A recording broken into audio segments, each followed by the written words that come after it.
ईद का चांद नजर आने के बाद रोना धोना मनसूख करके ईद की खुशी मनानी चाहिए, जिसमें इस बात से अक्सर बेशतर लोगों को एतराज हुआ कि मुफ्ती साहब ने रमजान की बेअदबी की और विदाए रमजान की गुस्ताखी की।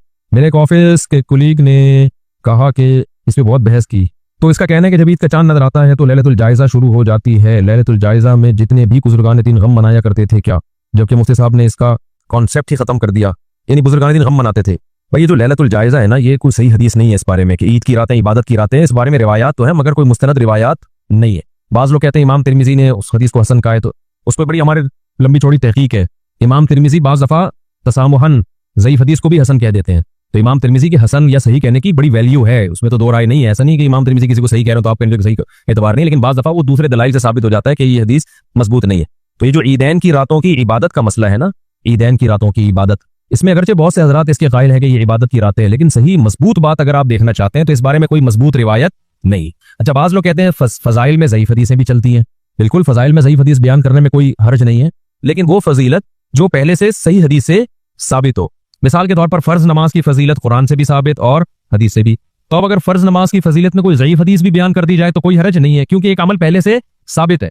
लेकिन ईद की रात को इबादत की रात करार देना, ये सिर्फ इसका फजाइल से ताल्लुक नहीं बल्कि इसका मसाइल से ताल्लुक है कि ये रात इबादत की है या नहीं है। ये एक शरई मसला है। शरई मसले के सबूत के लिए मजबूत हदीस चाहिए।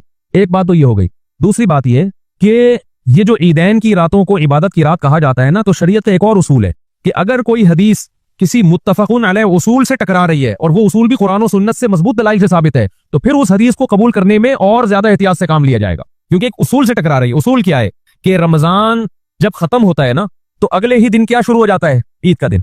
उस दिन रोजा रखना हराम है बाकायदा, ये बताने के लिए कि रोजे क्या हो गए, खत्म। अब आप उसमें एक दिन ऐड करोगे तो ये ज्यादती कर रहे हो आप। यही वजह है कि नबी सल्लल्लाहु अलैहि वसल्लम ईद के दिन नमाज ईद से पहले कुछ खाया करते थे, हालांकि बकरीद में नहीं खाते थे। तो नमाज ईद से पहले क्यों खा रहे हैं, ये बताने के लिए कि आज हमारा रोजा, बोलो नहीं। इफ्तार का वक्त देख लो ना, इफ्तार तक खाना हराम, जैसे ही इफ्तार का वक्त शुरू हो अब खाना, अब फौरन खाना सुन्नत है, अब देर करना मकरू है। क्यों भाई, जब अल्लाह की तरफ से पाबंदी, भाई रिकॉर्ड कर रहे हैं क्या, ऐसा ना हो कि फिर आधे आ जाते हैं ना, फिर एक तमाशा बन जाता है। तो अब यानी अब फौरन जल्दी करना है उसमें, ये बताने के लिए कि अल्लाह की तरफ से पाबंदी उठ गई। तो हदीसों में कसरत के साथ सयाम रमजान, क़याम रमजान, सयाम रमजान, क़याम रमजान, सयाम रमजान, क़याम रमजान, इससे पता चला जब सयाम रमजान गया तो क़याम रमजान भी गया। ये दोनों चीजें एक साथ गई। उसका तकाजा ये है कि ईद की रात भी आराम की रात हो, क्योंकि जो क़याम आप कंटिन्यू करते रहे हैं तो वो क़याम अब क्या हो गया, खत्म। एक मिनट बात तो मुकम्मल करने दो, बात तो वो सयाम के साथ, यानी सयाम रोजों को कहते हैं ना, रोजों के साथ क़याम भी क्या हो गया, खत्म हो गया। तो ये नहीं होता कि एक चीज खत्म हुई है दूसरी खत्म नहीं हुई, तो पूरे लवाजिमात के साथ रमजान गया। अब ईद की रात उसूली तौर पर तो होना ये चाहिए कि जैसे सयाम रमजान में ईद का रोजा हराम हो जाता है, तो ऐसे क़याम भी अब मकरू हो जाए। उसूल का तकाजा तो ये होना चाहिए, लेकिन चूंकि मकरू होने पर हमारे पास कोई दलील नहीं है, तो कम से कम मुस्तहब तो नहीं माना जाएगा ना उसको यही कहा जाएगा कि आम रातों की तरह अब ये एक रात है, आम रातों की तरह एक रात है, लिहाजा आप इबादत करें तो अच्छी बात है, बल्कि करनी इसलिए चाहिए कि एक इबादत की आपको आदत पड़ चुकी है तो वो आदत ना छोड़ें, आप रात को इबादत कर लें, इजाफी फजीलत समझ के नहीं, क्योंकि उस पर कोई मजबूत दलील नहीं है, बल्कि मजबूत दलाइल जो रिवायतें हैं वो इतनी जानदार नहीं है कि वो कभी रिवायतों के मुखालिफ हो जाएं। दूसरी बात यह है कि उसूल शरीयत के इसलिए भी खिलाफ है कि अगर ईद की रात इबादत की रात होगी तो फिर ईद का दिन आप कैसे गुजारोगे, जाके सोते रहोगे आप। और आजकल ये क्या हो रहा है, शॉपिंग में पूरी रात लोग ईदों में गुजारते हैं और ईद की नमाज पढ़ के सारा दिन पोस्तियों की तरह पड़े रहते हैं, तो ईद के दिन का तो बेड़ा गर्क हो गया ना। तो अब आप चाहे शॉपिंग में जागो चाहे आप नमाज में जागो, नतीजा तो एक ही निकलेगा ना। हाँ, रूहानियत में तो बड़ा फर्क आएगा कि इबादत हो रही है तो सवाब मिलेगा, लेकिन जो ईद का दिन जो शरीयत मनाने का हुक्म दे रही है वो मना नहीं सकते आप, वो रात को जाके मनाओगे, जो कि त्योहारों को रात को मनाना इस्लाम का मिजाज नहीं है। त्योहार इस्लाम के दिन में मनाए जाते हैं, तो अगर रात आपने इबादत में गुजार ली तो फिर सुबह फ्रेश नहीं होगे। समझते हो कि नहीं समझते? तो इसलिए हजरत मुफ्ती रशीद अहमद साहब रहिमहुल्लाह के इस पे पूरा एक रिसाला असल फतावा में की, जो ईदैन की रातों की बहुत ज्यादा फजीलत बयान की जाती है, तो पूरी तहकीक हजरत मुफ्ती रशीद अहमद साहब की कि ये कोई मजबूत दलील से साबित नहीं है, बल्कि शरीयत के मिजाज के खिलाफ है। ये शरीयत चाहती है कि इबादत जब रमजान खत्म हुआ तो अपने तमाम लवाजिमात के साथ खत्म हुआ है। अलबत्ता ये मसला इख्तिलाफी है, तो उलमाए हक के दरमियान इख्तिलाफी है, तो जो मसला उलमाए हक के माबैन इख्तिलाफी होता है उसमें शिद्दत जायज नहीं होती। तो कोई इस रात को अगर इबादत कर रहा है तो उसको बिदती नहीं कहेंगे, क्योंकि रिवायात बहरहाल मौजूद है। ऐसा नहीं कह सकते उसके कौल को कि बिल्कुल ही कोई हैसियत ही नहीं है इसकी, तो रिवायात बहरहाल मौजूद है, उसको बिदती नहीं कह सकते, उसको गुमराह नहीं कह सकते। उसके पास भी एक दलील है, वो कह रहे हैं हदीस है इस बारे में, लेकिन ये कि हमारी राय यही है कि वो हदीसें इतनी मजबूत नहीं है कि उनको शरीयत के एक मुत्तफ़क़ुन अलैह उसूल के मुकाबले में लाके खड़ा किया जाए। दूसरा सवाल जो भाई ने पूछा वो ये पूछा कि रमजान जब जा रहा हो तो गम मनाना कैसा है। तो गम मनाना ठीक नहीं है। जो अल्लाह आपको जिस वक्त जिस काम का कह रहा है वो काम करो उस वक्त। ईद खुशी का दिन है, गम का दिन है, तो रमजान जाने के बाद अल्लाह ने खुशी रखी है, गम रखा है, तो जब अल्लाह ने खुशी रखी तो खुश हो जाओ। नहीं यारी बात, खाम में उसमें कि हाय यूं, अबे छोड़ यार। और ये जितने रो रहे होते हैं ना रमजान जा रहे हैं, इनसे बोलो ठीक है ईद के बाद दोबारा एक महीना तो रख लेना रोजे, हम तो खाएंगे पियेंगे घूमने फिरने। बहुत से लोग ईद के बाद आउटिंग के लिए निकलते हैं, और मेरी भी आदत है, छुट्टियां होती है हमारी तो बच्चों को लेके कभी निकल गए, कभी दोस्तों को लेके निकल गए, क्योंकि एक महीना भाई पूरा रमजान के रोजे ही आसान काम नहीं है। तरावी है, बयानात है मुसलसल, फिर टूटी फूटी अल्लाह नमाज रोजे की तौफीक दे देता है, कुछ टूटी फूटी तिलावत की। हमको बहुत बड़े वलीउल्लाह नहीं है, लेकिन फिर भी पूरे साल की रूटीन चेंज होती है। कुछ ना हो यार, ये रोजा कोई हल्की चीज है यार। मुझे पूरा महीना हो गया मैंने पठान होटल के पराठे नहीं खाए। 2 पराठे का मेरा मामूल था, 2 हाफ फ्राई अंडे के साथ, वो सहरी में नहीं खाया जाता, उतरता ही नहीं है निवाला उस तरीके से। इतनी स्केजुअल आउट होता है ना इंसान का। अब आप मुझे बताओ, आपने रात को इफ्तारी में खाना खा लिया, वो तमीज से नहीं खा सकता, अजान हो जाती है, नमाज में आना पड़ता है, वो अधूरा छोड़ के नमाज के लिए आ गए, बाद में भूख खत्म हो गई, खाओगे पेट खराब होगा, नहीं खाओगे एहसास रहेगा यार पूरे दिन की में 2 पकोड़े बस। फिर तरावी के बाद बयान के बाद पेट भर के खा लो तो सहरी में नहीं खाया जाता, नहीं खाओ तो पेट कमर से चिपका रहता है। एक अजीब डिस्टर्ब होती है ना लाइफ इंसान की। उस दिन मैंने यहाँ इफ्तारी कि आप लोग इन लोगों ने इत्तेकाफ वालों ने दावत की, 2 दिन दावत की और दोनों दिन पेट की वाट लगी है, पैसे की तैसी हुई है। खा लिया तो फिर अब सहरी में खाएं कि नहीं खाएं, नहीं खाएं तो यार फिर सारा दिन गुजारना मुश्किल, खाएं तो स्पेस की थोड़ी सी मेमोरी भरी हुई है, कुछ फॉर्मेट करना पड़ेगा, कुछ माल डिलीट। अब मोबाइल में जाके तो आप गैलरी से बहुत सी चीजें डिलीट कर देते हैं, पेट से कैसे डिलीट करेंगे भाई आप? वो तो अपने आपकी बात थोड़ी सुनता है वो। तो खा लो तो बदअज़मी, एक पूरा महीना इंसान डिस्टर्ब रहता है। उसके बाद मेरे भाई अल्लाह की तरफ से ऐलान होता है कि मेरे बंदों ने 1 महीना जो मुजाहिदा किया, अब ये मुजाहिदा मेरी तरफ से खत्म।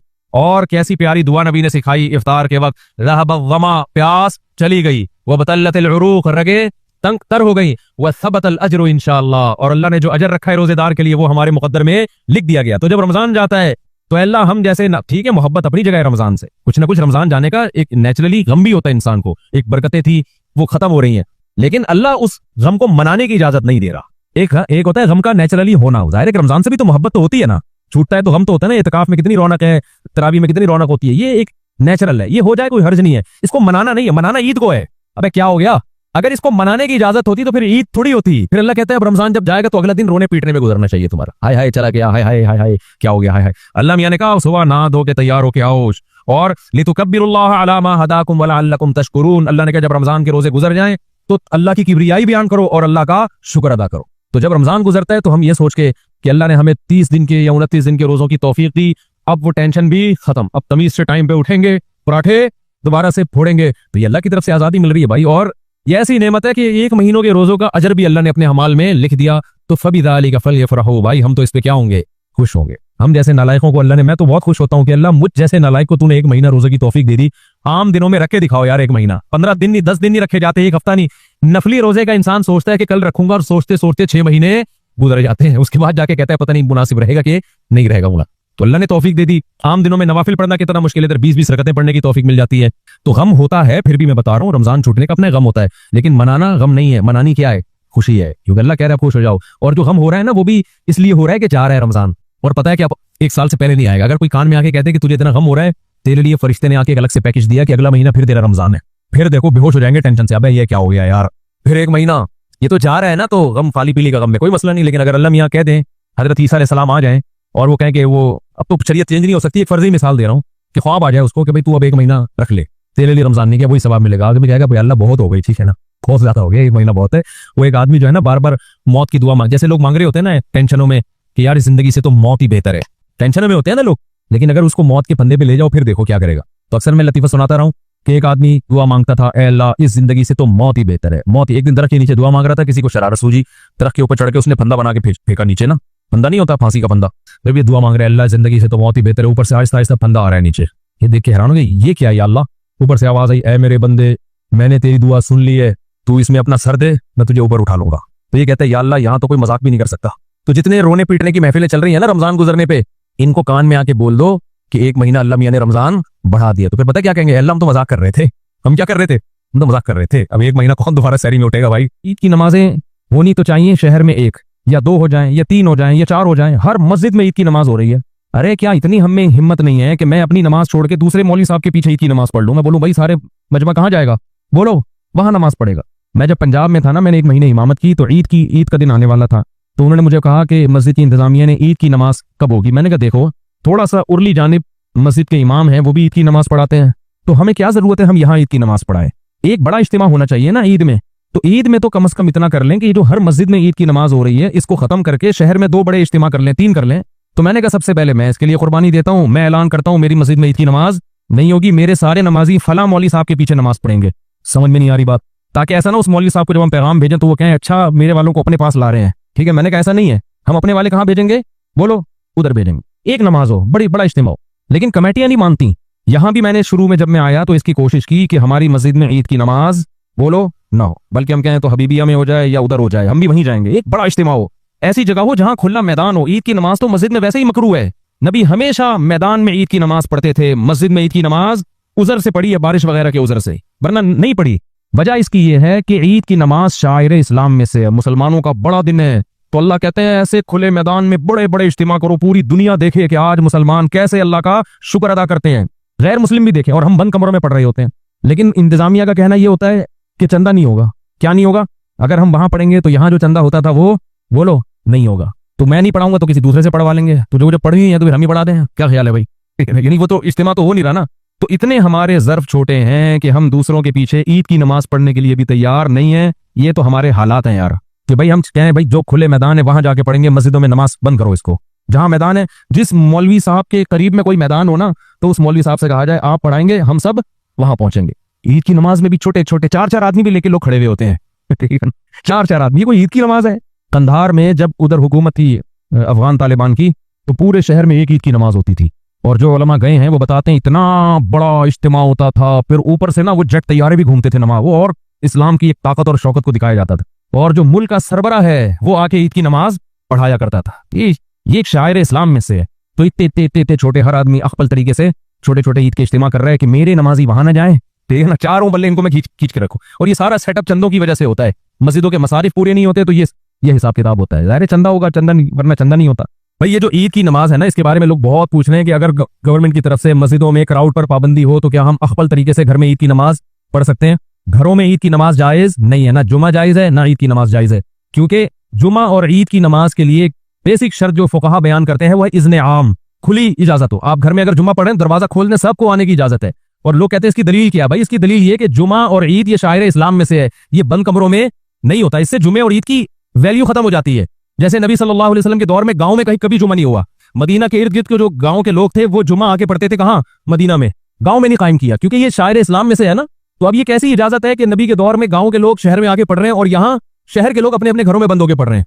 तो हमारी राय यही है, और हजरत मुफ्ती तकी उस्मानी साहब कभी इसी पे फतवा है कि इन लॉकडाउन के हालात में घरों में आप जोहर पढ़ेंगे, जुमे की नमाज नहीं पढ़ेंगे, ना ईद की नमाज पढ़ेंगे। ईद की नमाज वहां पढ़ सकते हैं कि जहां फिर लोगों को खुलेआम इजाजत दे दें। तो अगर किसी फैक्ट्री में या किसी ऐसी जगह पे सबको आपने इजाजत दे दी भाई यहाँ है, तो वो पढ़े फिर इजाजत है। तो यही राय है। इसके खिलाफ जो कौल है हमारी नजर में वो ज़ईफ है। बाज लोगों ने कहा कि किसी उज़र से अगर लोगों को रोक दें तो फिर मजबूरी है। अभी हम जो घर का दरवाजा बंद कर रहे हैं वो तो उज़र से। तो भाई ये जो फुकहा ने कहा है ना कि इज़्ने आम की खुली इजाजत होनी चाहिए, तो खुली इजाजत खत्म तो जब ही होगी ना जब कोई उज़र होगा। बिला उज़र कौन लोगों को नमाज से रोकेगा? तो फुकहा का मतलब यही है कि उज़र हो या ना हो, आपने लोगों को इजाजत देनी है। ये जुम्मे और ईदैन की शराइत में से है। तो मुस्लिम मुल्क कंट्री हो या गैर मुस्लिम कंट्री, वहां पर इस बात का एहतमाम करें कि ईद की अगर आपको इजाजत मिलती है तो फिर तो ठीक है, नहीं मिलती तो घरों में फिर ईद की नमाज नहीं होगी, ना खुतबा होगा। अपने कोई नवाफिल पढ़ना चाहे तो पढ़ सकता है, वो ईद नहीं कहलाएगा। और क्योंकि एक शरी उज़र है तो वो अल्लाह माफ करने वाला है, और क्या है। बाकी मस्जिदों में गवर्नमेंट ने अगर इजाजत दी है, बाज लोग ये इस्काल करते हैं कि मस्जिद में भी तो अभी जुम्मा जो होता रहा है उसमें खुलेआम इजाजत नहीं है, वो तो पाबंदी है कि इतने लोग आएंगे, इससे ज्यादा नहीं आएंगे। तो क्योंकि गवर्नमेंट का जब कोई हुक्म आता है ना, तो शरीयत फिर ये कहती है कि जो इज्तिहादी इख्तलाफात होते हैं हुकूमत की के ऑर्डर के आगे, वो मनसूख हो जाते हैं, यानी मनसूख की तरह हो जाते हैं। मनसूख तो नहीं कह सकते यहाँ पे, यानी वो कलअदम होते हैं। तो गवर्नमेंट ने चूंकि मस्जिद में नमाज पढ़ने की इजाजत दी है, तो अगर उसमें इज़्ने आम ना भी हो तो हुकूमत की परमिशन की वजह से वो क्या हो जाएगी? जायज हो जाएगी। इसमें तमाम फुक़हा का इत्तिफाक है कि इस तरह की जितनी भी शर्तें होती हैं वो हुकूमत के फैसले की वजह से क्या हो जाती हैं? कलअदम। जैसे चांद का मसला है ना, चांद का मसला सऊदी अरब में कुछ और है, हमारे यहाँ उनका सिस्टम ही अलग है, हमारा सिस्टम भी अलग है, हम उस सिस्टम को नहीं मानते। लेकिन सऊदी अरब में जब हम जाएंगे तो वहां की गवर्नमेंट हमारे सिस्टम के हिसाब से फैसला नहीं करती, वो अखबल तरीके से करती है। तो जैसे भी करती है, लेकिन सऊदी हुकूमत में वो क्या हो जाएगा? नाफिज। क्योंकि हुक्म हाकिम जो है ना शरीयत में, उसकी एक वैल्यू है, वरना हर आदमी अखबल तरीके से ही चलता रहेगा तो ये तो तबाही बर्बाद हो जाएगी ना। तो इसलिए वहां हम कहते हैं कि जब गवर्नमेंट ने एक लॉ पास कर दिया, फैसला कर दिया, तो जब गवर्नमेंट कहेगी ईद है तो ईद है, जब कहेगी बकरा ईद है तो क्या है? बकरा ईद है। तो यहाँ हमारी गवर्नमेंट ने क्योंकि हिलाल कमेटी बनाई हुई है, उसके अथॉरिटी का हक हासिल है, तो वो जब फैसला करेगी तो क्या होगा?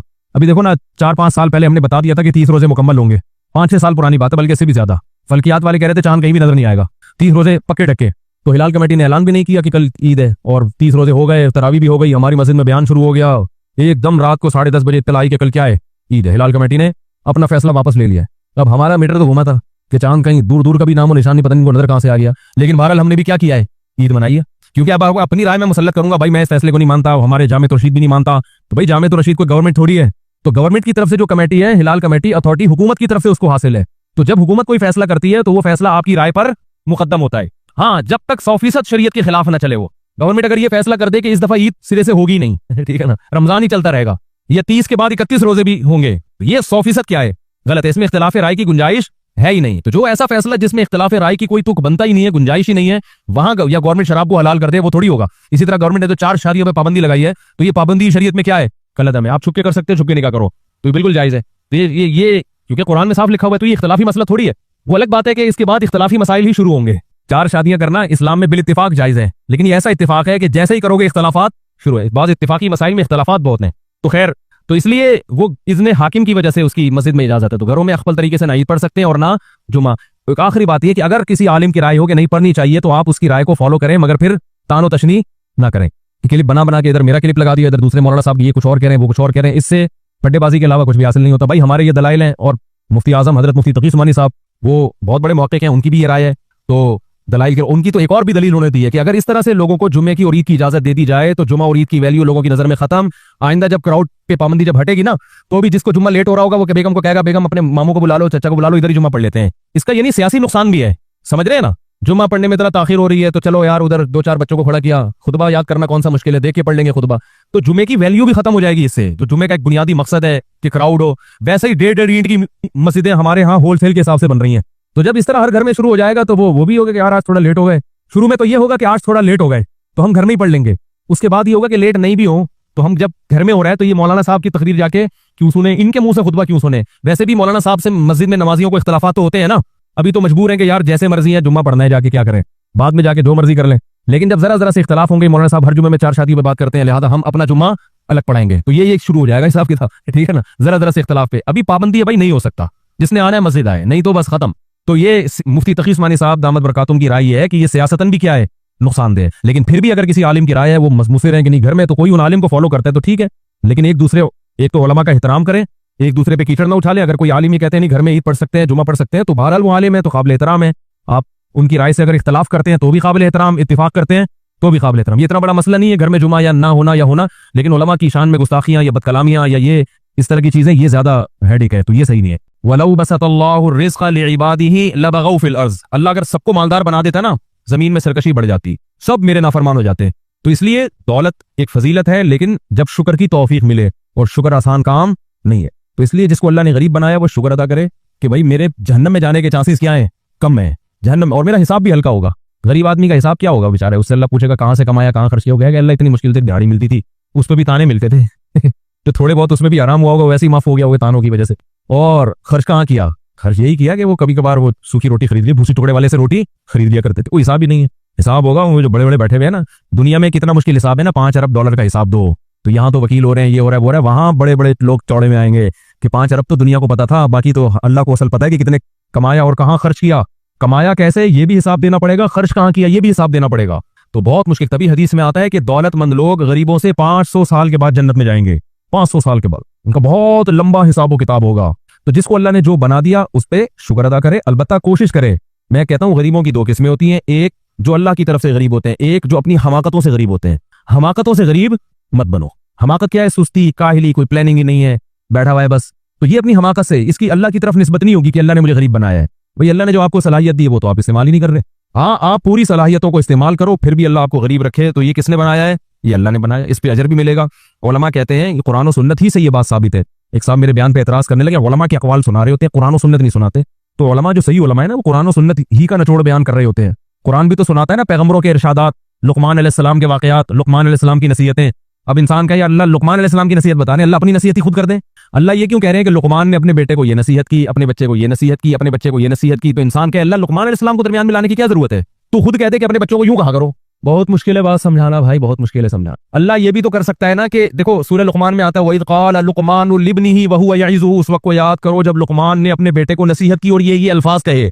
वो अल्फाज क्या थे, या बुनैया अक़ीमिस सलाह, बच्चे नमाज कायम करना, व अमुर बिल मारूफ, नेकी का हुक्म करना, बुराई से रोकना, इस पे जो तकलीफें आए उस पे सब्र करना।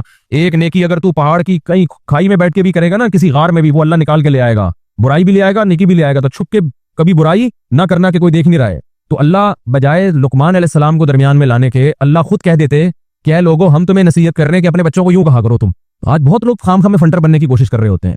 तो अल्लाह ने लुकमान अलैहिस्सलाम का तज़किरा क्यों किया? ये भी एक नसीहत का एक ऐसा अंदाज है जिससे इंसान को रग़बत होती है कि हमारे जैसे इंसान थे लुकमान अलैहिस्सलाम, वो अपने बच्चे को जब ये नसीहत कर सकते हैं और अल्लाह को उनकी नसीहत इसलिए पसंद आ रही है कि ये नसीहत कुरान और सुन्नत के ऐन मुताबिक है, तो हम अपने बच्चों को ये नसीहत क्यों नहीं कर सकते? जब कोई अमल करके दिखाया जाता है ना, तो उससे इंसान को ज्यादा इबरत हासिल होती है।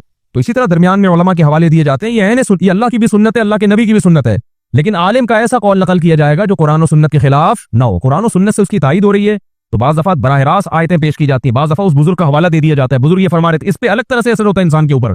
यार हमारे दौर के उलमा भी ये बातें कर रहे हैं, इसका मतलब ये आयतें हमारे दौर के लिहाज से भी हैं। ये इंसान की तबीयत माइल होती है और ये पूरी दुनिया में चल रहे हैं। बुजुर्गों के अकवाल, अंग्रेज अपने बुजुर्गों के अकवाल पेश करते हैं, शेक्सपियर का ये इरशाद है, फला ने ये कहा, फला ने ये कहा, तो मुसलमान किसके अकवाल पेश करते हैं? अपने बुजुर्गों के। तो बुजुर्गों के अकवाल पेश करना ये इसकी अलामत नहीं है कि आप कुरान और सुन्नत को नहीं मानते, ये इसकी अलामत है आप बाकी कुरान और सुन्नत को मानते हो।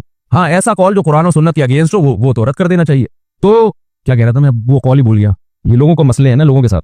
भाई वो कॉल बता रहा था कि एक बुजुर्ग का कॉल है, देखो यार ये हिसाब हो गया, बुढ़ापा इसको बोलते हैं, लेकिन आप साहब पे बुढ़ापा आया हुआ है। चलो मैं भूल गया तो आप तो याद दिलाओ ना। तो मैं क्या अर्ज कर रहा था कि एक जो अपनी हमाकत से गरीब होते हैं वो होते हैं जो, हाँ मैं ये याद आ गया मुझे कि उलमा ये कहते हैं, ये उनके तजर्बे से उन्होंने ये बात सीखी है कि जो आजमाइश इंसान की अपनी हमाकतों से आती है ना, अजीब इत्तेफाक है कि उसमें इंसान को सब्र की तौफीक नहीं मिलती। ये एक तजर्बे की चीज है, सब्र की तौफीक भी नहीं मिलती और भी उसकी रूहानी बरकतें हासिल नहीं होती। लेकिन जो टेंशनें गॉड की तरफ से, अल्लाह की तरफ से हो, खुदा की तरफ से हो, उन टेंशनों में सब्र की तौफीक भी मिलती है और इंसान बहुत कुछ सीखता भी है उससे। तो अगर गुर्बत अल्लाह की तरफ से है, इसमें आप बहुत कुछ सीखोगे, बहुत फायदा होगा, सब्र की तौफीक मिलेगी। अपनी हमाकतों से है तो इस गुर्बत में आपको सब्र की तौफीक नहीं मिलेगी, आप डिप्रेशन और स्ट्रेस की तरफ जाओगे आप। तो इसलिए अपना उल्लू हमेशा इंसान सीधा रखे, हर काम में अपनी जिम्मेदारी पूरी करे, फिर नतीजा किस पे छोड़े? अल्लाह पे। सेहत में भी ऐसा ही है, एक बीमारी होती है किसकी तरफ से? अल्लाह की तरफ से। एक बीमारी किसकी तरफ से होती है? हमारी हमाकतों से होती है। जो अल्लाह की तरफ से बीमारी होती है उसमें गुनाह भी धुलते हैं और उसमें सब्र की तौफीक मिलती है। और जो अपनी हमाकतों, सिगरेट पी के जो कैंसर होगा ना, उसमें सब्र की तौफीक मिलना बड़ा मुश्किल है। तंबाकू खा खा के जो गले के कैंसर हो जाते हैं ना, चूने खा खा के, गुटके खा खा के, उसमें सब्र की तौफीक बहुत कम लोगों को मिलती है, इल्ला ये कि किसी को तौबा की तौफीक मिल जाए तो। इसलिए मेरे भाई, सेहत के मामले में, पैसे के मामले में, किसी भी मामले में, हिफाजत के मामले में भी आपने अपनी हिफाजत का कोई इंतजाम किया नहीं है और कोई नुकसान हो गया तो इसमें भी आपको ऐसी टेंशन होगी कि आप सारी जिंदगी रोते ही रहोगे, यार ये क्या हो गया, यार ये क्या हो गया। अब देखो कुछ लोग नींद आ रही होती है, ड्राइविंग कर रहे होते हैं, जरा सा झटका आए, गए काम से, उनको ये नहीं, वो फिर भी अपने आप को जगा के ले जाते हैं। हमारे एक दोस्त के साथ ऐसा हुआ, 150 की स्पीड पे जा रहे थे, वो कार चला रहे थे, ये शुगर है सीट बेल्ट बांधी हुई थी, उनके साथ जो दोस्त थे वो भी सीट बेल्ट बांधी हुई, इत्तेफाक है, वरना तो कचूमड़ निकल गया था उनका। उन्होंने मुझे अपना वाकया सुनाया कि ड्राइविंग के दौरान एक झटका आया मुझे 150 की स्पीड पे। कहते हैं मैंने कहा कि बस अब दूसरा झटका आने से पहले मैं गाड़ी रोक लूंगा आगे पेट्रोल पंप पे। लेकिन इंसान को कॉमन सेंस इस्तेमाल करनी चाहिए कि जैसे पहला झटका बगैर इत्तला के आया है तो दूसरा भी बता के बोलते क्यों नहीं। तो नींद का तो पहला झटका जब आए तो आप गाड़ी साइड पे लगा दो, सो जाओ, कुछ भी करो, आगे नहीं लेके जाओ। उन्होंने नहीं किया। ये 40 लाख की 0 मीटर गाड़ी खरीदी थी उन्होंने, और वो भी 6-7 साल पुराना वाकया, तो उस वक्त 40 लाख आज के 60-70 के बराबर तो होंगे। तो 150 की स्पीड पे कहते हैं पहला झटका आया तो मैंने कहा अब नहीं आने दूंगा, बस पेट्रोल पंप तक पहुंच जाऊं। लेकिन क्या हुआ है, उससे पहले दूसरा झटका भी आ गया और 150 का जब झटका आया है तो गाड़ी ने 5-6 कलाबाजियां खाई हैं। वो तो अल्लाह ने बचाना था, उनको बचा लिया, गाड़ी की ऐसी की तैसी हो गई। बात आ रही है समझ में कि नहीं? ये हमारे यहाँ हमाकतें सुबह शाम लोग करते हैं, हमाकतें करते हैं, और ये दीनदारों में ज्यादा है क्योंकि उनका अल्लाह पे तवक्कुल बहुत होता है ना, कि बचाने वाला कौन है? अल्लाह बचाएगा ना, उनका अल्लाह पे तवक्कुल है। एक साहब कहने लगे अल्लाह बचाएगा, मैंने कहा नहीं बचाया तो तू क्या कर लेगा फिर? तुझे किसने कहा कि अल्लाह बचाएगा? तवक्कुल को गलत इस्तेमाल करते हैं। तो गोरों ने रॉकेट भेजा था ना, वो तबाह हो गया, तो दोबारा वो नहीं भेजा उन्होंने, कि जब तक उसकी वजह ना सामने आए कि ये तबाह क्यों हुआ। वो एक गलती दोबारा नहीं दोहराते, और हम एक गलती, भाई एक झटका आपको आ गया, कुदरत ने मौका दे दिया आपको कि भाई समझ जा, आपको गाड़ी साइड पे लगानी चाहिए। अव्वल तो ये पहला झटका भी गलत आया है, ऐसी कंडीशन में ड्राइव कर क्यों रहे हो? मेरे साथ एक दफा ऐसे हुआ, मोटरवे पे मैं जा रहा हूँ अकेला, पता नहीं मुल्तान से आगे इस्लामाबाद जा रहा था, तो मुझे एहसास हुआ कि नींद आना शुरू हो रही है। अब मोटरवे पे आपको, ये मैं थोड़े से तजर्बे शेयर कर रहा होता हूँ ताकि आपको भी फायदा हो जाए ना। तो मोटरवे पर जब आपको नींद आए तो वहां साइड पे गाड़ी लगा के आसान नहीं है ना, वो तो कोई होटल ही पे रोकना पड़ता है आपको। तो मुझे झटका नहीं आया, लेकिन मुझे अंदाजा हो गया कि बेटा झटका किसी भी टाइम पे आपको आ सकता है, और आपका ये शादियों वाला सारा फलसफा जो है ना, 2 मिनट के अंदर क्या हो जाएगा? बर्बाद। लोग बोलेंगे 3 को बेवा करके निकल लिया। ठीक है, तो मैंने फिर क्या किया, मैं कॉफी कभी भी नहीं पीता, चाय से जान छुड़ाना मुश्किल हो रहा है, लोग कॉफियों के मशवरे दे रहे होते हैं, कॉफी तो बहुत खतरनाक चीज है चाय से भी ज्यादा। लेकिन मैंने क्या किया, मैंने कहा भाई 3-4 किलोमीटर रह गया, वो लिखा हुआ आ रहा था क़यामुत आम, तो 3-4 किलोमीटर तक रिस्क लेना बहुत मुश्किल है, नींद आ रही, झटका नहीं आया था अभी।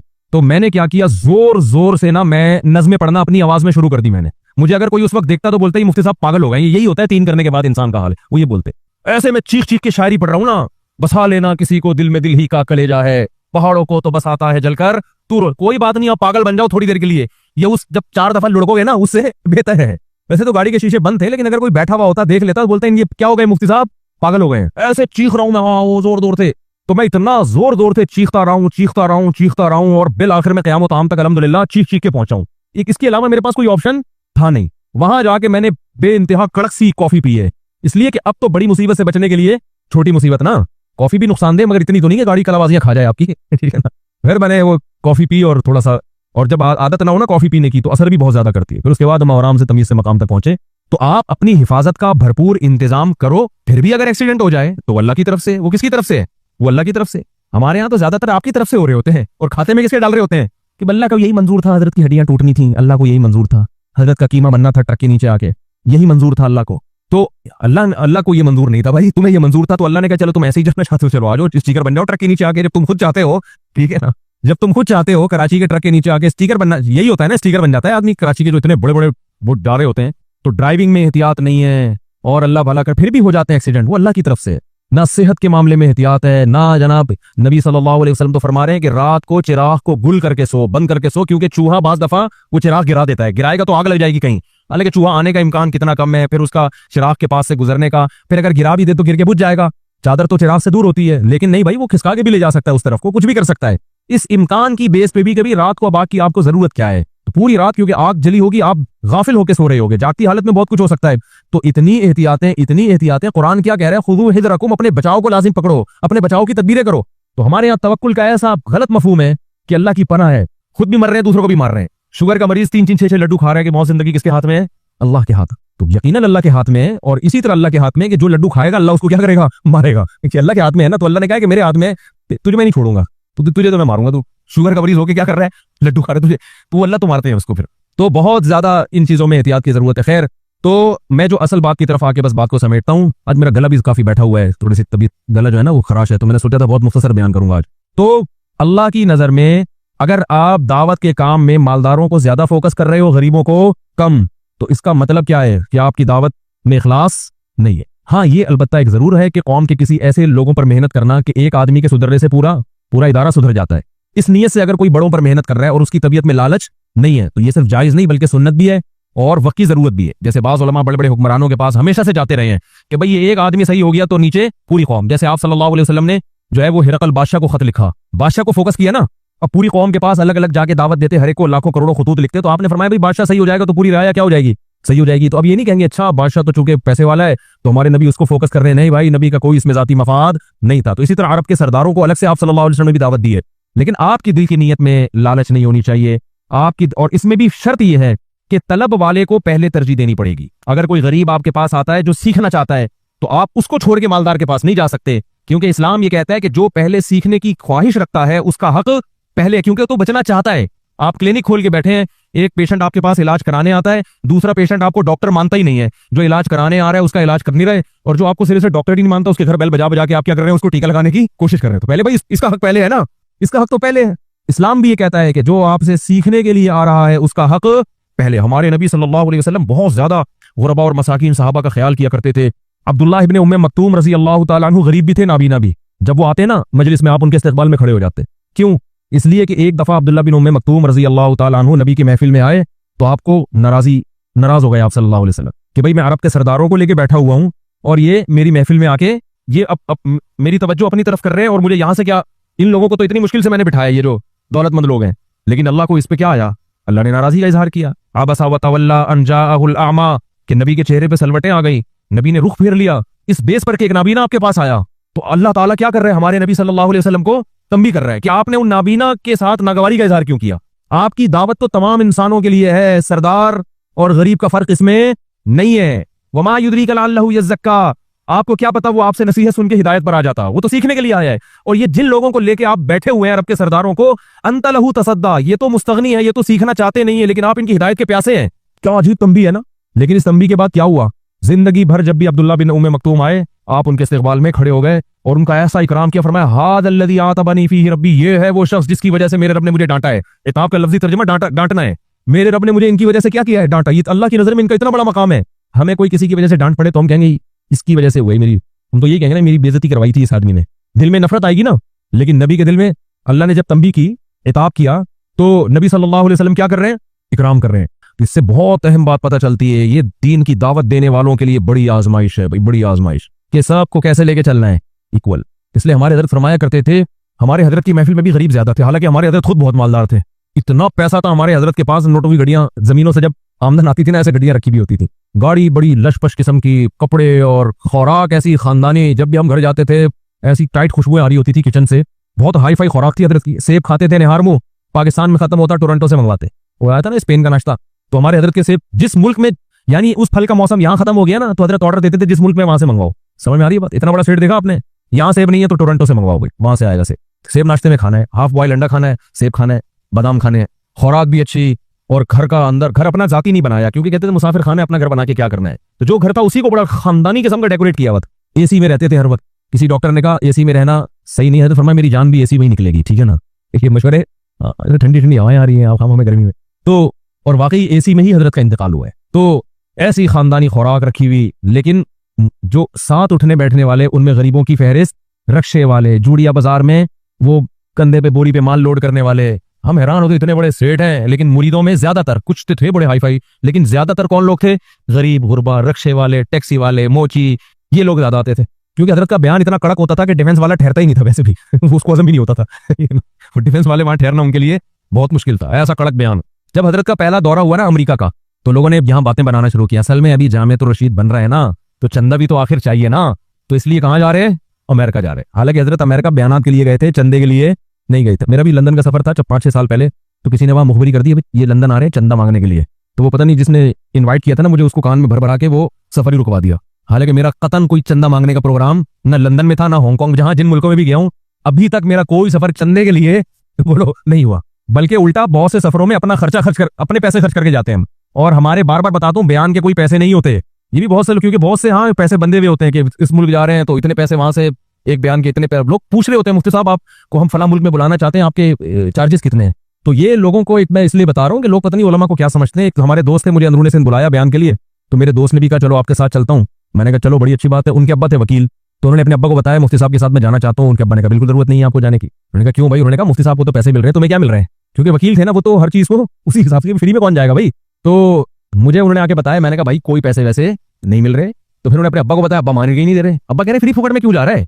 तो उनको ये समझ में नहीं आ रहा कि सवाब के लिए भी कोई काम दुनिया में होता है। तो ये भी एक अजीब सा हिसाब किताब बन गया, तो कोई पैसे वैसे नहीं होते। तो हमारे हजरत इतने मालदार, और मैं नहीं कह रहा मालदारों का ताल्लुक नहीं था, फौज के बड़े बड़े अफसर हजरत से बैठ थे और बड़े बड़े करोड़पति ताजिर हजरत से बैठ थे, लेकिन ज्यादा कौन थे? रक्शे टैक्सियों वाले। और आप हजरत की महफिल देखते तो आपको गरीब गरीब चेहरे उसमें नजर आ रहे होंगे, और तलबा तो अक्सर होते ही गरीब हैं बेचारे, वो तो वैसे ही फाख्ता के बच्चे कहते थे हजरत तलबा को, कहने मासूम से चेहरे नहीं होते गुर्बत की वजह से, अजीब सा, तो फाख्ता के बच्चे लगते देखने में। ये पैसे, वो मौलवी साहब का मैंने सुनाया था ना, हजरत कहते थे उनसे शादी क्यों नहीं करते? एक दिन जल के कहते हैं पैसे ही नहीं है, शादी कहां से, पैसे ही नहीं है। मशवरा देना आसान है, पैसे होंगे तो शादी होगी ना। हजरत उनका भी किस्सा बहुत सुनाते थे कि देखो तो, और कोई फर्क नहीं था कि आगे कौन बैठेगा, गरीब गरीब लोग जो पहले आ गया। देखो मस्जिद में अब तक ये होता है, ये भी इस्लाम का हुस्न है। दुनिया में हर इबादत गाहों में फर्क है, लेकिन मस्जिद एक वाहिद एक जगह है। अब यहाँ जैसे बयान में लोग बैठे हुए हैं, कोई डिफेंस का बैठा हुआ होगा, कोई डॉक्टर बैठा हुआ होगा, यहाँ ऐसे डॉक्टर भी आए हैं, बड़े बड़े रिसर्च सेंटरों में होते हैं वो, लेकिन नीचे बैठे हुए होते हैं आराम से। और मौलवी साहब कहाँ बैठे हुए हैं? ये इस्लाम का हुस्न है ना, कि करोड़पति आदमी नीचे बैठा हुआ होता है, उसी के साथ एक रक्शे वाला बैठा हुआ होगा, है भाई। एक आदमी जिसके बहरिया टाउन में 25 मकान है, वो भी नीचे बैठा हुआ होगा, उसी के साथ एक चौकीदार बैठा हुआ होगा। तो ये भी अल्लाह का बड़ा फजल है कि आज भी इस्लाम एक वाहिद ऐसा मजहब है जिसने अमीर और गरीब का फर्क बोलो मिटा दी। नमाजों में भी ऐसा ही है। हरम में एक दफा, हरम में ऐसा होता है कि पहली सफ में ना कुछ खास किस्म के लोग खड़े होते हैं मस्जिद हराम में, इमाम हरम के पीछे हुकूमती कुछ लोग खड़े होते हैं, वो इसलिए ताकि सिक्योरिटी हो, वो सिक्योरिटी के नुक्ता नजर से खड़े होते हैं ना। हर आदमी को इजाजत देंगे कि ऐसा ना कोई दुश्मनी निकाल ले इमाम हरम से, क्योंकि बड़ी मशहूर शख्सियत है, जाहिर है जो मशहूर लोग होते हैं उनकी दुश्मनियां भी ज्यादा होती है।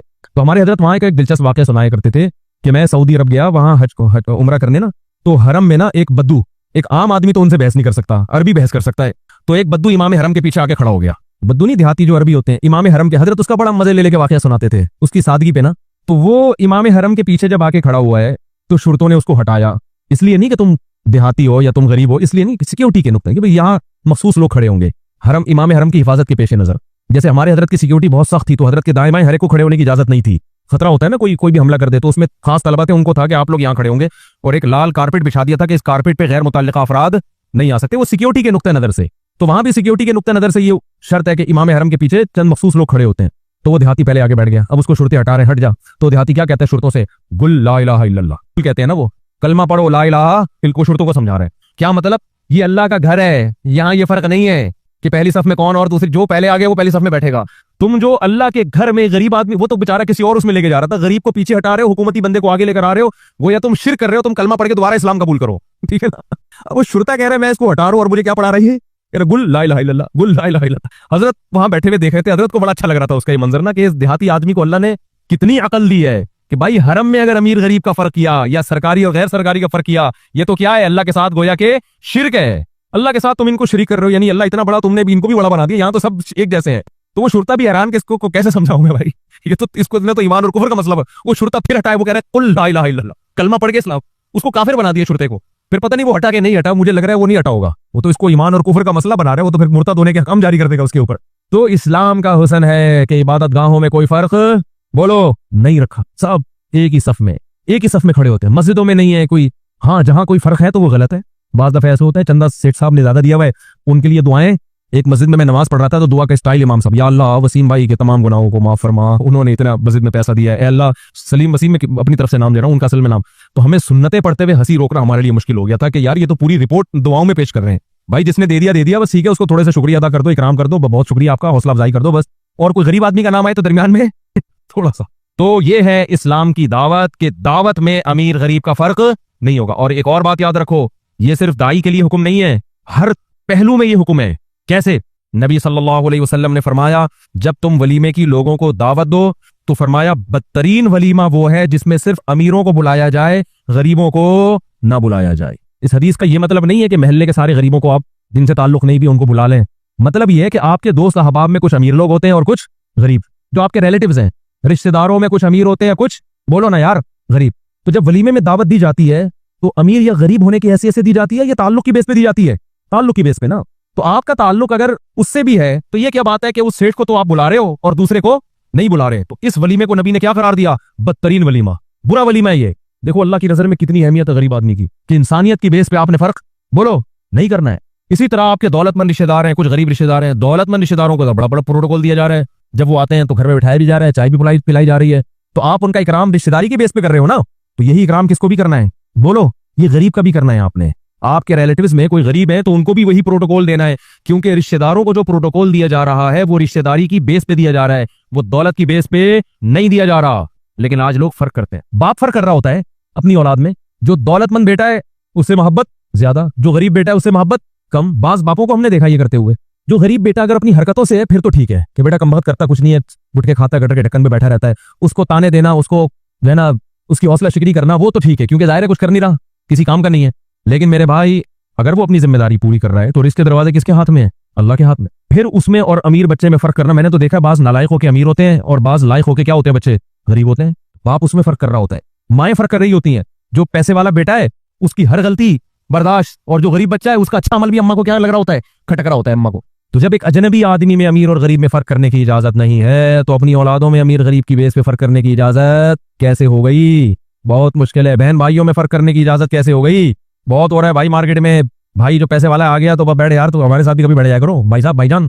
गरीब आ गया फिर कम बैठ के टाइम जाया करेगा। तो रिश्तेदारी अल्लाह के लिए जोड़ी जाती है, तो उसमें अमीर गरीब का फर्क नहीं करना। समझते हो?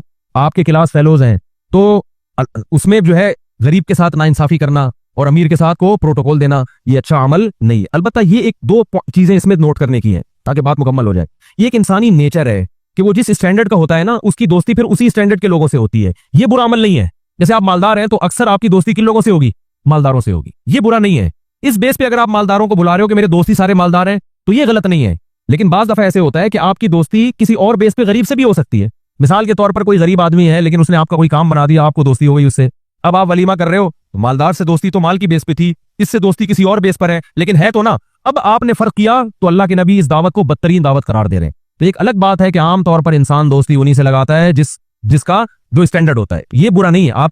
आपके क्लास आप अगर मालदार हैं, आपके क्लास फेलोज में जो मालदार बच्चे हैं तो उनसे आपकी ऑटोमेटिकली दोस्ती होगी, मिजाज मिलेगा ना। वो बातें ऊपर की करेंगे, ये कंडे वाले बर्गर की बात करेगा, वो बात करेगा पिज्जे की, तो वो तो वो मैचिंग नहीं हो रही ना। वो कहेगा यार ये अंडे वाले बर्गर से बात शुरू करता है, खत्म कहाँ करता है, अंडे वाले बर्गर पे आता है। तो ये एक इंसानी नेचर है कि वो एडजस्ट नहीं हो पाता। एक बात हुई। दूसरी बात ये कि हदीस में आता है अनजिलुन्नासा मनाजिलहुम, लोगों को उनके मर्तबे के हिसाब से पेश आया करो। अमीर या गरीब का फर्क नहीं है, लेकिन इतना जरूर है कि बाज लोगों की मुआशरे में इज्जत ज्यादा होती है, बाज की इज्जत निस्बतन कम होती है। तो जिसकी निस्बतन कम है उसको थोड़ी रिस्पेक्ट दे देंगे तो भी वो समझेगा मेरी इज्जत हो रही है। जिसकी इज्जत ज्यादा है उसको रिस्पेक्ट ज्यादा देनी पड़ेगी, अगरचे वो फासिक व फाजिर ही क्यों ना हो। नहीं आ रही बात समझ में, कैसे समझ। अल्लाह ने किसी को कोई ओहदा दिया है ना, जैसे कि इलाके का एसएचओ है, थानेदार है, ऑफिसर है, वो आपसे मुलाकात के लिए आता है, मौलाना मेरे पास आता है, एक मिसाल दे रहा हूं, तो फर्ज है आलिम पर कि उसको थोड़ा प्रोटोकॉल दे, क्योंकि वो आदि किस चीज का है, प्रोटोकॉल का। अब वो आ रहा है, हमने उसको एसएचओ साहब आए, मुफ्ती साहब के घर पे घंटी बजा रहे हैं, मुफ्ती साहब हाजी कैसे मैं एसएचओ आया हूं, मुफ्ती साहब आपसे मिलने के लिए आया हूं। अव्वल तो मैं एक उसूल है कि चाहे मेरा कोई भी, अब मैं कह रहा हूं मेरा बाप भी आ जाए, बाप तो आएगा तो मैं तो इकराम करूंगा भाई। एक मुहावरा है ना, बाप भी आ जाए, मुराद सच्ची मुच्ची के अब्बा नहीं होते। अब्बा आए तो उनको तो हम बाहर बिठाएंगे तो चपेट लगाएंगे खींच के सही है ना। तो उसूल ये है कि कोई भी आ रहा हो बेवक्त आए तो मैं मिलता ही नहीं हूं, चाहे वो एसएचओ आ रहा हो, चाहे वो कोई भी आ रहा हो, उसूल ये। लेकिन जब आप किसी से मिल रहे हैं तो हदीस कहती है, क्योंकि इस्लाम दीन फितरत है ना, तो आप सल्लल्लाहु अलैहि वसल्लम फरमाए जो जिस लेवल का है उसको इज्जत उसी लेवल की दे। आप कह सकते हैं ये तो इक्वल निजाम नहीं हुआ, ये इक्वल है इसलिए कि जो आदमी जिसकी जो मुआशरे में कम ग्रेड का होता है ना, उसको ज्यादा इज्जत देने की जरूरत नहीं होती, उसके लिए थोड़ी सी इज्जत भी क्या होती है, बहुत होती है। और जो ज्यादा इज्जत वाला है उसको उसके लेवल से थोड़ी कम दे दी तो ये इज्जत नहीं हो, इसकी बेइज्जती हो जाती है। और बेइज्जती क्या है, बुरी चीज है ना। तो बेइज्जती असल में बेइज्जती हराम है, नाजायज है, और बेइज्जती का मयार हर दूसरे आदमी के हक में मुख्तलिफ है। समझते हो कि नहीं समझते। देखो अब्बा ने आपको बोला कि बेटा पानी लेकर आ, आप नहीं लेकर आओ, ये अब्बा की बेइज्जती है या नहीं है। छोटे भाई ने बोला भाईजान आज मुझे पानी पिलाते हैं, आपने कहा चल बे, तो छोटा भाई बेइज्जती महसूस करेगा, नहीं करेगा, वो कहेगा यार बड़ा भाई है तो चलो खुद ही उठ के पी लेते हैं। तो दोनों काम हो रहे हैं, लेकिन एक के हक में नाजायज, दूसरे के हक में जायज है। इसी वजह से उलमा ने लिखा है कि माँ का दर्जा बाप से 3 गुना ज्यादा है अखलाक में, लेकिन इकराम और इज्जत में बाप का दर्जा माँ से ज्यादा है। बहुत मुश्किल है। मिसाल के तौर पर माँ घर में आए, आप एहतराम में खड़े हो जाएं, अच्छी बात है, नहीं खड़े हो तो भी इसको बुरा नहीं समझा जाता, लेकिन बाप जब आए तो इकराम में क्या होना है, आपने खड़े होना है, उसको रिस्पेक्ट क्या देनी है, ज्यादा देनी है। 2 वजह से कि मर्द है और घर का सरबरा है। दूसरी बात यह कि बाप थोड़ी सी बेकरामी को भी बहुत ज्यादा समझता है, माँ थोड़ी सी भी बेकरामी को ज्यादा, वो औरत है ना, वो मोहब्बत का अंसर उसमें ज्यादा है, लाड प्यार का अंसर उसमें ज्यादा। तभी लोग अपने दिल की बातें माओ से शेयर करते हैं, अब्बा से अगर चपेट पड़ेगा ना, अब्बा अपनी बेइज्जती समझता है कि अपनी सेटिंग के आगे मुझको बता रहे हैं। तो बाप जो है ना, ये मर्द है ना, मर्द इकराम ज्यादा चाहता है कि मेरी इज्जत ज्यादा हो, ये नेचर है। खवातीन को इस पर टेंशन नहीं लेनी चाहिए, ये मर्द की नेचर है कि वो चाहता है मेरी इज्जत क्या हो, घर में ज्यादा हो। औरत चाहती है मुझे मोहब्बत ज्यादा मिले, इज्जत बेशक ज्यादा ना भी मिले, मोहब्बत मुझे ज्यादा मिले। तो अल्लाह ने उसी हिसाब से हकाम दिए कि माँ को से अखलाक मीठे लहजे में माँ से बात करो, बाप से थोड़ा मीठा लहजा नहीं भी हो, टू द पॉइंट बात की आपने, अब्बा को जवाब दे दिया, अब्बा कहेगा बस, अब्बा ज्यादा बोलने भी नहीं देंगे ना। माँ तो कहती है कि जितना सवाल पूछूं उसमें खूब मसाला लगा के लंबा जवाब चाहिए मुझे, वो तो गपशप करना चाह रही होती है आपके साथ। अब्बा तो अपने आगे बैठे आराम से पूछा भाई रिपोर्ट पेश करा, रिपोर्ट पेश, चल दफा यहाँ से बैठे, मुझे काम करना है अपना। तो बाप को इज्जत ज्यादा चाहिए होती है, माँ को मोहब्बत ज्यादा चाहिए होती है, ये नेचर है। तो इसलिए उलमा, क्योंकि उलमा ज्यादा इस्लाम को समझते हैं ना, उन्होंने फरमाया कि जहां इज्जत का मामला आएगा तो बाप को इकराम माँ से ज्यादा करना है। जहां मीठे लहजे में बात करने की बात आएगी तो हदीस से साबित है कि बाप से बात करते हुए अगर कलाम में 1 चमचा चीनी डालते हैं तो माँ से बात करते हुए कितने चमचे, 3 चमचे चीनी, 3 गुना हक ज्यादा है। तो इसी तरह याद रखो, अगर कोई किसी मुफ्ती के पास, किसी आलिम के पास कोई ऐसा आदमी आता है जिसको अल्लाह ने दुनिया में ओहदा दिया है, तो उस आलिम पर वाजिब है कि उससे उसी ओहदे के हिसाब से उसको इज्जत दे। लोग इस पे एतराज करते हैं, हाँ उस दिन रक्शे वाला आया था तो मुफ्ती साहब ने ना सहन में बिठा के चाय पिला दी थी, और एसएचओ साहब आए तो ऑफिस में बिठाया। बयान में तो कहते हैं अमीर गरीब का इस्लाम में कोई फर्क, ये लोग कर रहे होते हैं इस तरह का एतराज। तो अनजिलुन्नासा मनाजिलहुम, ऑफिस में तो मैं सबको ही बिठाता हूँ, चाहे रक्शे वाला हो या कोई एसएचओ साहब हो, और जब मूड नहीं होता तो एसएचओ को भी यहीं सहन में बिठाता हूं मैं, ये तो देख लें। लेकिन एक मिसाल दे रहा हूं कि अगर कोई फर्क करे तो ये फर्क बुरा बोलो नहीं है। हमारे यहाँ जामिया रशीद जब बड़ा हुआ ना, वो बहुत ताल्लुकात भी हुए, तो जामिया में बाकायदा एक गेस्ट रूम बना, सोफे लाके डाले गए। बड़े हजरात ने कहा भाई बहुत से हुकूमती लेवल के लोग आते हैं, उनकी पेंटें इतनी टाइट होती हैं कि वो नीचे बैठे नहीं पाते, वो कलाबाजियां खा के क्या हो जाएंगे, गिर जाएंगे, क्योंकि वो कारपेट में उलमा तो नीचे बैठने के आदी होते हैं ना। कहा इनके लिए क्या डाला जा रहा है, सोफे। तो उस पर बाद लोगों ने तराज किया, अच्छा ये तो सरकारी पिट्ठू है, पहले तो हमेशा कारपेट पे नीचे बैठा करते थे, अब क्या आ रहे हैं मदरसों में सोफे आ रहे हैं। तो भाई मदरसे में जिस किस्म के लोग आ रहे हैं वो सोफे पे ही बैठ के अपनी इज्जत महसूस करते हैं, उनको नीचे बिठाओगे तो उनकी वो पेंट ही इजाजत नहीं देती और वो टेंशन में आ जाते हैं। एक आम बेचारा रक्शे वाला वो आराम से नीचे बैठ जाता है। तो ये इंसान की नेचर है कि जो जिस लेवल का आदमी है उसको इज्जत भी उसी लेवल की चाहिए। उस लेवल से कम आएंगे तो ये नहीं कि इज्जत कम हो रही है, बल्कि बेइज्जती हो रही है उसकी, वो अपनी बेइज्जती महसूस करता है। तो ये जायज है। हमारे शेख हजरत मुफ्ती रशीद अहमद साहब का इस्तिगना बड़ा खानदानी था, किसी लालच में नहीं आते थे, लेकिन जब कोई गवर्नमेंट का ऑफिसर आता था ना तो हजरत उसके इस्तेकबाल में खड़े होते थे, तो बड़ी इज्जत। हालांकि बड़े बड़े करप्ट किस्म के लोग भी आते थे, लेकिन भाई अल्लाह ने एक मकाम दे दिया है तो हमें उसके हिसाब से उससे बात करनी पड़ेगी। फिर अलग बात है कि आप उसको बंद कमरे में जाके समझाएं, डांटें कि तुम गलत कर रहे हो, नसीहतें भी करते थे, लेकिन इज्जत देते थे। तो कोई भी बड़े ओहदे का आदमी आएगा तो इस्लाम का हुक्म ये, हमारे नबी सल्लल्लाहु अलैहि वसल्लम ने भी ऐसे किया। अरब के जब सरदार आया करते थे ना आपसे मिलने के लिए, तो आप सल्लल्लाहु अलैहि वसल्लम नया लिबास पहनते थे, हदीस में आता है, और अपने बालों को बनाया करते थे जब अरब के सरदार आया करते थे। अम्मी आयशा फरमाती, एक दफा आपको आईना नहीं मिल रहा तो आपने कुएं के पानी में देख के अपने सर के बालों को सही किया है। पानी में भी अक्स आता है ना, क्यों भाई, सरदार आ रहे हैं ना, सरदार, तो उन पे असर भी लिबास का पड़ेगा। आम बेचारा कोई गरीब आदमी वो लिबास नहीं देखता, वो लिबास से मुतासिर नहीं होता, उसके पास खुद लिबास नहीं हो गया, भाई कुछ धोती बनियान में भी आ जाओ, हमारा मसला हल करो और निकल जाओ, वो इन चीजों से। लेकिन जो सरदार लोग होते हैं उनके यहाँ लिबास की और हुलिये की बड़ी वैल्यू होती है। तो जब हमारे नबी सल्लल्लाहु अलैहि वसल्लम के पास कोई कबीले का सरदार आ रहा मिलने के लिए, तो आप सल्लल्लाहु अलैहि वसल्लम का एक अलग लिबास था, आप सल्लल्लाहु अलैहि वसल्लम उसे पहनते और अपने हुलिये को भी दुरुस्त करते। अच्छा, आप सल्लल्लाहु अलैहि वसल्लम जब आम लोगों के में तबलीग के लिए लोगों को भेजते तो किसी को भी भेज देते, लेकिन जब हुक्मरानों के पास तबलीग के लिए भेजते ना, फारिस के बादशाह के पास भेज रहे हैं और मुख्तलिफ मुल्कों में जो आप सफीर भेज रहे हैं, वो सफीर तारीख की किताबों में 14-15 सफीरों के नाम आते हैं जो नबी के सफीर बन के गए हैं। वो तमाम के तमाम पर्सनैलिटी के लिहाज से अपने वक्त के खूबसूरत तरीन लोग थे। वो समझ रहे हो, इतने खूबसूरत ऐसी पर्सनैलिटी, इसलिए कि सरदार के पास जा रहे हैं, बादशाह के पास जा रहे हैं। बादशाहों की नजर में पर्सनैलिटी की बहुत वैल्यू होती है, वो शख्सियत से बड़े मुतासिर होते हैं। अब आप अमेरिका किसी को सफीर बना के भेजा आपने, सफीर जिसको आपने बना के भेजा वो बेचारा, उसका कद कितना है, 4 फुट। एक मिसाल है, एक मिसाल है, कोई कद का छोटा होना बुरा नहीं है, लेकिन ये इंसानी नेचर है कि आपके पैगाम का उस पर असर नहीं होगा। कोई लहीम शहीम आदमी आ रहा हो ना समझाने के लिए, लहीम शहीम कद आवर आदमी किसी को बात समझाने के लिए जा रहा हो, तो उसके पहुंचने से पहले बात समझ में आ जाती है इंसान के। एक चुटकुला सुना के बयान खत्म करता हूं। हमारे उस्ताद हैं हजरत मुफ्ती अबू लुबाबा साहब ना, बड़े लहीम शहीम है, कद बहुत ऊंचा है उनका, माशाल्लाह बड़ी पर्सनैलिटी है, अल्लाह उनकी उम्र में बरकत दे। तो एक दिन गाड़ी ड्राइव कर रहे थे, एक साइकिल वाला ना आगे, वो रास्ता ही नहीं दे रहा इनको, ये हॉर्न बजा रहे हैं, वो रास्ता ही नहीं दे रहा, क्योंकि उनको ये पूरे नजर ही नहीं आ रहे उसको, ये वो पीछे मुड़ मुड़ के ना देख भी रहा है, गुस्सा भी कर रहा है। उस्ताद हमारे हॉर्न कर रहे हैं, भाई हटे, वो नहीं, वो बस वैसे ही ना मौलवी देख के कि यार थोड़ा सा खेलो इनसे। जब ज्यादा हॉर्न दिए तो फिर साइकिल रोक के खड़ा हो गया और सुनाने लगा ना, कर ले क्या करना है। तो हमारे उस्ताद कहते हैं, मैंने कहा चलो मैं निकलता हूं। तो अब जब दरवाजा खोल के निकले हैं तो वो देख रहे हैं ये तो खत्म ही नहीं हो रहे ना, तो काफी टाइम इनको निकलने में ही लग रहा है, और माशाल्लाह अच्छा। तो वो ऐसा भागा है ना पहले तो खड़ा हुआ था, भाई बात करनी है, जैसे ही पर्सनैलिटी देखी है मार्केट से एकदम शॉर्ट। तो ये असर पड़ता है। तबलीग के लिए आप जा रहे हैं, पर्सनैलिटी ऐसी है, बात कहे बगैर ही बात क्या हो गई, समझ में आ गई। जैसे उसकी समझ में आ गई, अभी कुछ कहा नहीं इन्होंने, उसकी समझ में आ गया, भाई मैं जा रहा हूँ, भाग गया। तो हमारे नबी सल्लल्लाहु अलैहि वसल्लम ने जो मुख्तलिफ मुल्कों में सफीर भेजे हैं, एक सफीर तो इतने खूबसूरत थे कि हजरत उमर के दौरे हुकूमत में हजरत उमर ने मदीना में दाखिले पर पाबंदी लगा दी। गालिब दहिया कल्बी थे, ये कोई और नाम था, नाम जहन से निकल गया।